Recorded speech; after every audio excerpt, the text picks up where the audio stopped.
The National Weather Service in Greenville-Spartanburg has issued a severe thunderstorm warning for McDowell County in western North Carolina, Rutherford County in western North Carolina, eastern Polk County in western North Carolina, southeastern Mitchell County in western North Carolina, east central Yancey County in western North Carolina, western Burke County in western North Carolina, until 8:45 p.m. Eastern Standard Time. At 7:52 p.m. Eastern Standard Time, severe thunderstorms were located along a line extending from 4 miles west of Spruce Pine to 7 miles southeast of Columbus, moving northeast at 40 miles per hour. Hazard, 60 miles per hour wind gusts. Source, radar indicated.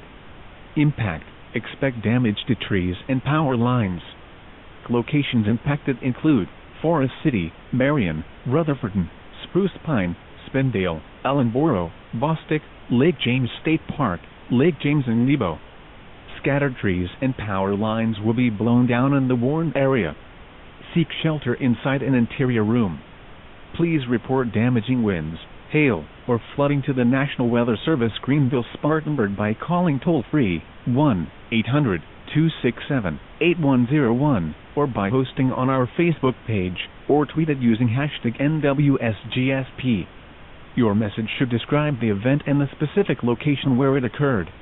Repeating, a severe thunderstorm warning has been issued until 8:45 p.m. Eastern Standard Time for the following counties: McDowell, Rutherford, Polk, Mitchell, Yancey, and Burke.